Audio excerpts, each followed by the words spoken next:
Hello everyone, this is Nilesh Kumar. Welcome to my channel English attack with Nilesh Kumar once again. आज हम पढ़ेंगे class 10 chapter 9 भोली footprint without feet से। भोली एक छोटी सी लड़की की कहानी है जो कि बचपन से ही बहुत ही स्लो बोलती थी और वो स्टैमरिंग करती हुई बोलती थी, यानी वो हकलाती हुई बोलती थी। Then let's start this chapter and understand this chapter. From her very childhood Bholi was a little slow. She had small pox marks on her face and she stammered. बचपन से ही भोली एक कम दिमाग वाली लड़की थी। उसके शरीर पे स्मॉल पॉक्स मार्क्स यानी चेचक के निशान थे और वो हकलाकर बोलती थी। Why did her teacher take special interest in her? फिर भी उसके टीचर उसमें क्यों इंटरेस्ट लेते हैं, क्यों उसको प्यार करते हैं, क्यों उसका साथ देते हैं। Did भोली measure up to her teacher's expectations? क्या भोली अपनी उस टीचर की एक्सपेक्टेशंस यानी उम्मीदों पर खरी उतरती है? ये जानने के लिए आइए पढ़ते हैं इस चैप्टर को, जिसका नाम है Bholi. Her name was Sulekha but since her childhood everyone had been calling her Bholi the सिंपल्टन। उसका नाम सुलेखा था, लेकिन बचपन से ही सब उसे भोली दी सिंपल्टन यानी बुद्धू कहकर पुकारते थे। She was the fourth daughter of numberdar Ramlal. वो नंबरदार रामलाल की चौथी बेटी थी। When she was 10 months old, she had fallen off the cot on her head and perhaps it had damaged some parts of her brain. जब वो 10 महीने की थी तो वो खाट पर से सिर के बल गिर गई थी और शायद इससे उसके दिमाग का कुछ हिस्सा डैमेज हो गया था। That was why she remained a backward child. और इस वजह से वो एक पिछड़ी हुई बच्ची रह गई थी। And came to be known as Bholi the simpleton. और उसके बाद से उसको भोली के नाम से लोग जानने लगे, जिसका अर्थ है द सिंपल्टन यानी बेवकूफ़, बुद्धू या आप मूर्ख भी कह सकते हैं। At birth the child was very fair and pretty. जब उसका जन्म हुआ था तो वो बहुत ही गोरी थी और सुंदर थी। But when she was 2 years old she had an attack of small pox. लेकिन जब वो 2 साल की हुई तो उसको चेचक हो गया। Only the eyes were saved but the entire body was permanently disfigured by deep black pock marks. Only the eyes were saved but the entire body was permanently disfigured by deep black pock marks. उसके सिर्फ आंखें रह गई थी, लेकिन उसके पूरे शरीर पर हमेशा के लिए डीप ब्लैक पॉक मार्क्स यानी काले धब्बे के निशान हो गए थे। Little Sulekha could not speak till she was 5। 5 साल तक वो नहीं बोल पाई। And when at last she learn to speak she stammered. और अंत में जब उसने बोलना शुरू किया तो वो हकलाकर बोलती थी। The other children often made fun of her and mimicked her. दूसरे बच्चे हमेशा उसकी मिमिक्री करते थे और उसका मजाक उड़ाते थे। As a result, she talked very little. और जिसके कारण वो बहुत ही कम बोलती थी। Ramlal had 7 children, 3 sons and 4 daughters, and the youngest of them was भोली। रामलाल के 7 बच्चे थे, 3 बेटे थे और 4 बेटियां थी, और सबसे छोटी भोली थी। It was a prosperous farmer's household and there was a plenty to eat and drink. यह एक बहुत ही समृद्ध किसान का घर था और जिसके घर में खाने और पीने की किसी चीज़ की भी कमी नहीं थी। All the children except भोली were healthy and strong. भोली को छोड़कर बाकी सारे बच्चे हेल्दी और स्ट्रॉन्ग थे। The sons had been sent to the city to study in schools and later in colleges. बेटों को शहर के स्कूल में पढ़ने के लिए भेज दिया जाता था और उसके बाद कॉलेजेस में। Of the daughters, Radha the eldest had already been married. घर में जो बेटी थी सबसे बड़ी राधा, उसकी शादी पहले ही हो चुकी थी। The second daughter मंगला's marriage had also been settled. और जो दूसरी बेटी थी मंगला, उसकी भी शादी तय हो चुकी थी। And when that was done, और जब उसकी शादी हो गई, Ramlal would think of the third चंपा। उसके बाद रामलाल अपनी तीसरी बेटी चंपा के बारे में सोचने लगा था। They were good looking healthy girls. वे सब अच्छी दिखने वाली यानी सुंदर और हेल्दी गर्ल्स थी। And it was not difficult to find bridegrooms for them. और इसलिए उनके लिए bridegrooms यानी दूल्हे ढूंढने में दिक्कत नहीं हुई। But Ramlal was worried about भोली। लेकिन रामलाल को हमेशा भोली के लिए चिंता रहती थी। She had neither good looks nor intelligence. क्योंकि ना तो वो सुंदर थी और ना ही वो बुद्धिमान थी। भोली was 7 years old when Mangla was married. भोली जब 7 साल की थी तब मंगला की शादी हो गई। The same year a primary school for girls was opened in their village. और उसी साल एक प्राइमरी स्कूल इस गांव में खुल गया। The tahsildar sahib came to perform its opening ceremony. Tahsildar साहब आए थे ओपनिंग सेरेमनी के लिए। ही सेड टू रामलाल, उन्होंने रामलाल से कहा, as a revenue official you are the representative of the government in the village and so you must set an example to the villagers. Tahsildar ने रामलाल से कहा कि राजस्व अधिकारी होने के कारण आप सरकार के एक प्रतिनिधि हैं और इसलिए आपको गांव के सामने एक उदाहरण पेश करना चाहिए। You must send your daughters to school, आपको अपनी लड़कियों को स्कूल अवश्य भेजना चाहिए। That night when Ramlal consulted his wife she cried, are you crazy, if girls go to school who will marry them. उस रात रामलाल ने इस बारे में अपनी वाइफ से बात की तो उसकी वाइफ ने चिल्लाते हुए कहा, क्या तुम पागल हो गए हो, यदि गर्ल्स को स्कूल भेजा जाएगा तो उससे शादी कौन करेगा। But Ramlal had not the courage to disobey the tahsildar, लेकिन रामलाल को तहसीलदार की डिसओबे करने यानी उसकी आज्ञा की अवहेलना करने की हिम्मत नहीं थी। At last his wife said, तो अंत में उसकी वाइफ ने कहा, I will tell you what to do, मैं बताती हूँ कि आपको क्या करना है। Send Bholi to school, as it is, there is little chance of her getting married with her ugly face and lack of sense. Let the teachers of school worry about her. तो उनकी वाइफ ने कहा कि भोली को school भेज दो, उसकी शादी के ऐसे भी कम चांस है क्योंकि उसका चेहरा कुरूप है और वो अक्लमंद भी नहीं है। स्कूल के टीचर्स को ही उसे झेलने दो। The next day Ramlal caught भोली by the hand and said, come with me. अगले दिन रामलाल ने भोली का हाथ पकड़ा और कहा कि मेरे साथ आओ। I will take you to school. मैं तुमको स्कूल ले जाऊंगा। भोली was frightened. भोली बहुत डर गई। She did not know what a school was like. वो नहीं जानती थी कि स्कूल क्या होता है। She remembered how a few days ago their old cow Lakshmi had been turned out of the house and sold. उसे ये याद आ गया कि कुछ दिन पहले कैसे उसकी जो बूढ़ी गाय थी लक्ष्मी, उसको घर से बाहर निकाल दिया गया था और उसको बेच दिया गया था। No, no, no, no, no, no, she shouted in terror and pulled her hand away from her father's grip. और इस तरह से घबराती हुई वो हकलाती हुई बोलती है न न नो नो नो और वो अपने हाथ को अपने पिताजी की ग्रिप से छुड़ा लेती है। What's the matter with you, you fool? shouted Ramlal. Ramlal चिल्लाते हुए कहता है कि बेवकूफ़, क्या प्रॉब्लम है तुमको। I am only taking you to school, मैं तुमको सिर्फ स्कूल ले जा रहा हूँ।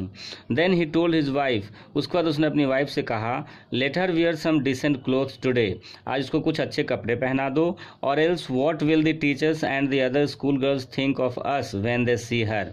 नहीं तो टीचर्स और दूसरे जो स्कूल के बच्चे होंगे वो जब इसको देखेंगे तो वो क्या सोचेंगे। New clothes had never been made for Bholi, Bholi के लिए कभी भी नए कपड़े नहीं बनवाए गए थे। The old dresses of her sisters were passed on to her, उसके सिस्टर्स के जो पुराने कपड़े थे वो उसको दिए जाते थे पहनने के लिए। When they reached the school, the children were already in their classrooms. जब स्कूल पहुंचे तो बच्चे ऑलरेडी क्लासरूम्स में थे। The head mistress asked भोली to sit down in a corner in one of the classroom. जो हेड मिस्ट्रेस थी उसने भोली से कहा कि क्लासरूम के एक कॉर्नर में बैठ जाओ। The lady teacher who was in the class was saying something to the girls, but Bholi could understand nothing. Lady teacher जो कि क्लास में थी वो गर्ल्स से कुछ कह रही थी, कुछ बता रही थी, लेकिन भोली को कुछ भी समझ नहीं आ रहा था। She looked at the pictures on the wall. वो दीवार पर लगी हुई पिक्चर्स को देखने लगी। The horse on which the tehsildar had come to visit their village. वो एक घोड़े की तस्वीर देखती है जिस तरह के घोड़े पे तहसीलदार बैठकर उस गांव में आया था। The goat was black like the goat of their neighbour, बिल्कुल उसकी पड़ोसी की बकरी की तरह। The parrot was green like the parrots she had seen in the mango orchard, mango orchard में जिस तरह से उसने पैरट का कलर देखा था, पैरट भी बिल्कुल वैसा ही था। And the cow was just like their Lakshmi, और गाय बिल्कुल उसकी लक्ष्मी गाय की तरह थी। And suddenly Bholi noticed that the teacher was standing by her side smiling at her. और तभी अचानक भोली ने देखा कि टीचर उसके बगल में खड़ी थी और वो उसको देखकर मुस्कुरा रही थी। What's your name, little one? Teacher उससे उसका नाम पूछती है। भ भो भो, she could stammer no further than that. वो 2-3 बार भ भो भो करके वो हकलाती है, इसके आगे वो कुछ नहीं बोल पाती और चुप हो जाती है। Then she began to cry. उसके बाद वो रोने लग जाती है। The teacher's voice was so soft and soothing. In all her life, she had never been called like that. It touched her heart.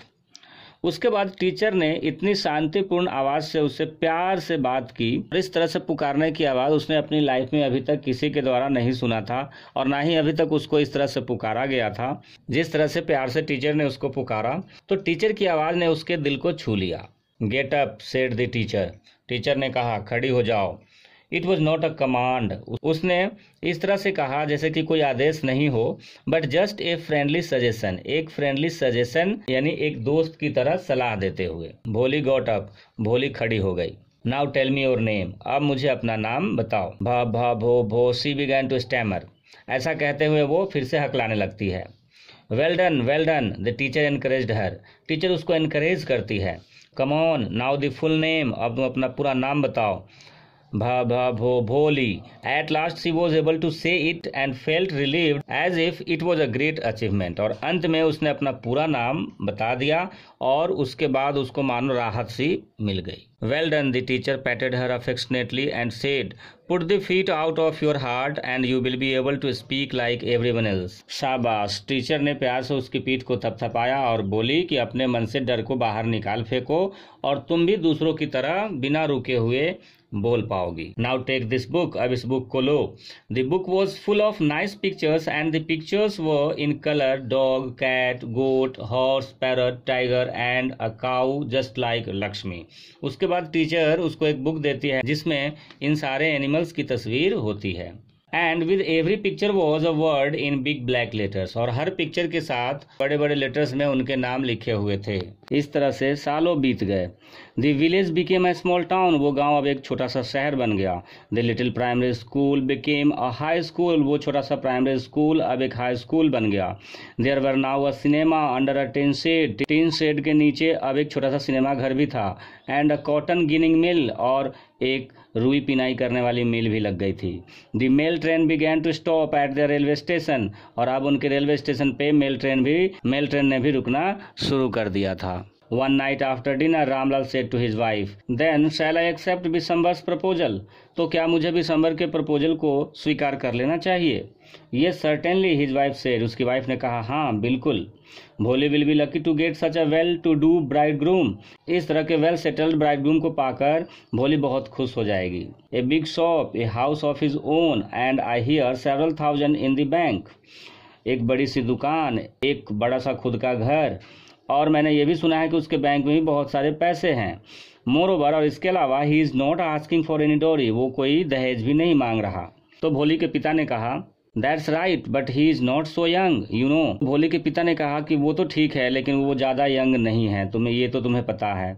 Almost the same age as I am and he also limps, वो बिल्कुल मेरी as का है और वो लंगड़ाता भी है। Moreover the children from his first wife are quite grown up, और इसके अलावा उसकी पहली पत्नी के बच्चे भी बड़े हो गए हैं। So what does it matter, तो क्या हुआ? हिज वाइफ रिप्लाइड, उसकी वाइफ ने जवाब दिया 45 और 50 it is no great age for a man. 45 हो या 50 हो, ये एज पुरुष के लिए मैटर नहीं करता। We are lucky that he is from another village, हम लकी हैं कि वो दूसरे गांव से है। And does not know about her pock marks, वो और उसे इसके पॉक मार्क्स के बारे में पता नहीं है।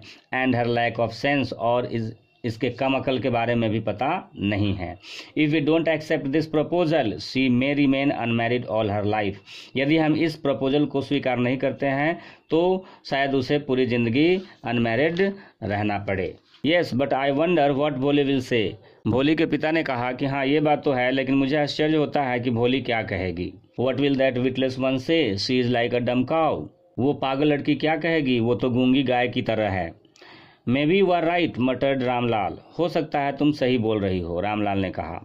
In the other corner of the courtyard, आंगन के एक दूसरे कॉर्नर में भोली ले अवोक ऑन हर कॉट, भोली अपनी खाट पर लेटी हुई थी और वो जगी हुई थी। Listening to her parents whispered conversation, अपने पेरेंट्स की विस्परिंग कन्वर्सेशन को, बातचीत को वो सुन रही थी। Vishambar Nath was well to do grocer, Vishambar Nath जो था वो एक समृद्ध पंसारी था। He came with a big party of friends and relations with him for the wedding, वो एक बड़ी सी बारात पार्टी में अपने दोस्तों और रिलेटिव्स के साथ शादी करने के लिए आया। Bholi clad in a red silken bridal dress was led to the bride's place near the sacred fire, Bholi जो कि दुल्हन की लाल रंग की रेशमी पोशाक पहने हुए थी उसको पवित्र अग्नि के पास दुल्हन वाले स्थान तक लाया गया। Garland the bride, one of his friends prompted Vishambarnath. Vishambarnath के एक दोस्त ने कहा कि दुल्हन को माला पहनाओ।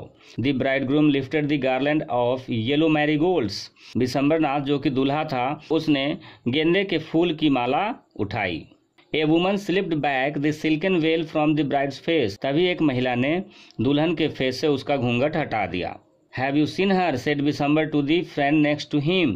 She has pock marks on her face. उसके बाद विशंबरनाथ अपनी दुल्हन को देखता है और वो अपने एक दोस्त से कहता है कि क्या तुमने देखा, इसके फेस पे तो पॉक मार्क्स है। So what? You are not young either. तो उसके दोस्त ने कहा, तो क्या हुआ, तुम भी उतने यंग नहीं हो।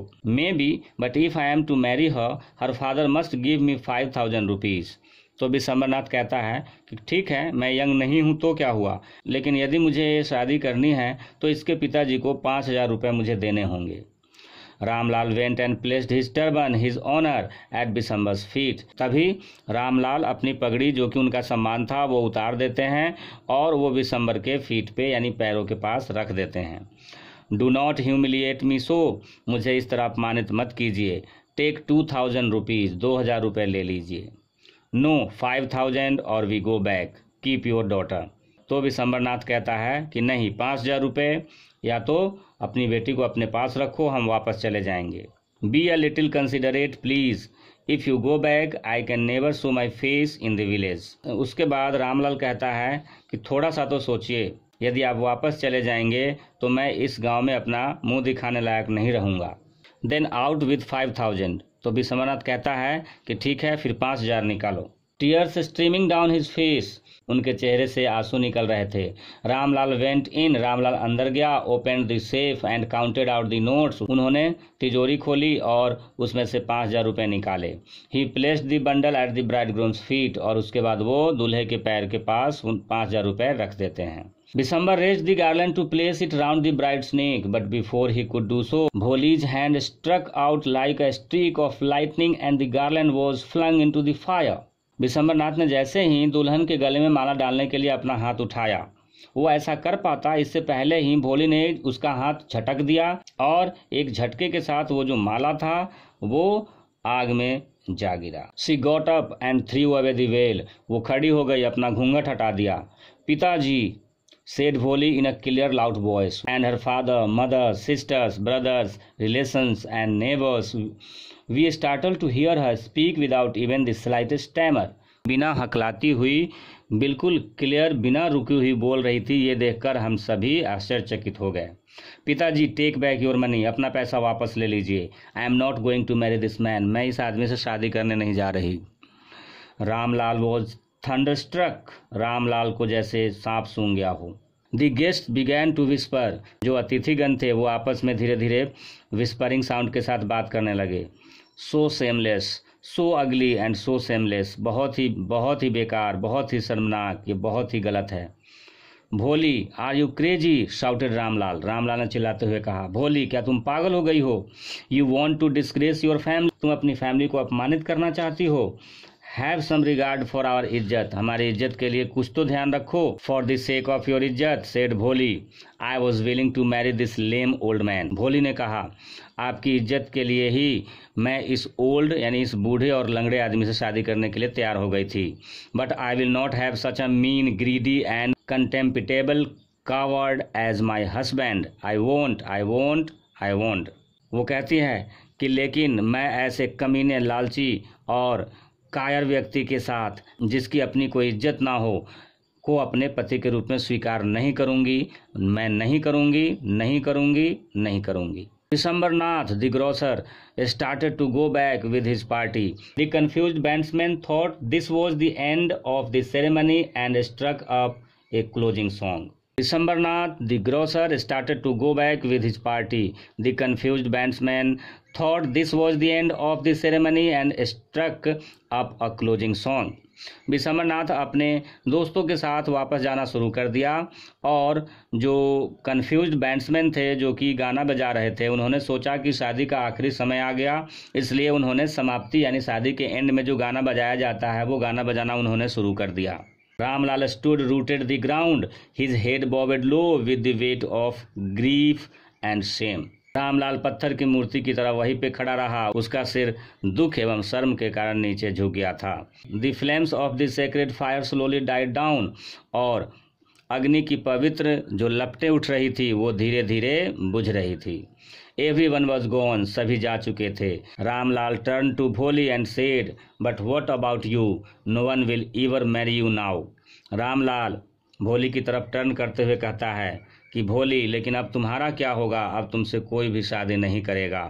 What shall we do with you? हम तुम्हारा क्या करेंगे? And Sulekha said in a voice that was calm and steady, don't you worry, Pitaji. In your old age, I will serve you and mother, and I will teach in the same school where I learned so much. Isn't that right, ma'am? Sulekha ने बिल्कुल शांति पूर्वक कहा, पिताजी आप बिल्कुल भी परवाह ना करें, मैं आपके और माँ की बुढ़ापे में सेवा करूंगी तथा उसी विद्यालय में पढ़ाऊंगी जिसमें मैंने अभी तक बहुत कुछ सीखा है। The teacher had all along stood in a corner watching the drama. Teacher, उसकी जो टीचर थी वो भी एक कोने में खड़ी होकर ये सारा ड्रामा देख रही थी। यस भोली, ऑफ कोर्स, और वो कहती है कि हाँ भोली, बिल्कुल, शी रिप्लाइड। उसकी टीचर कहती है कि हाँ भोली, जरूर। And in her smiling eyes was the light of a deep satisfaction that an artist feels when he contemplates the completion of his masterpiece.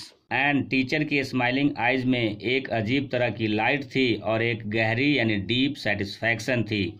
जिस तरह से एक आर्टिस्ट जब अपने मास्टरपीस को कंप्लीट करता है और उसके बाद उसको निहारता है, बिल्कुल टीचर उसी तरह से अपने मास्टरपीस जिसको उसने पढ़ाया था, उसकी लाइफ सवारी थी, टीचर भोली को देख रही थी। Then students, this was chapter 9 Bholi. If you like the way of my teaching then please like, subscribe, comment and share my channel. Thanks.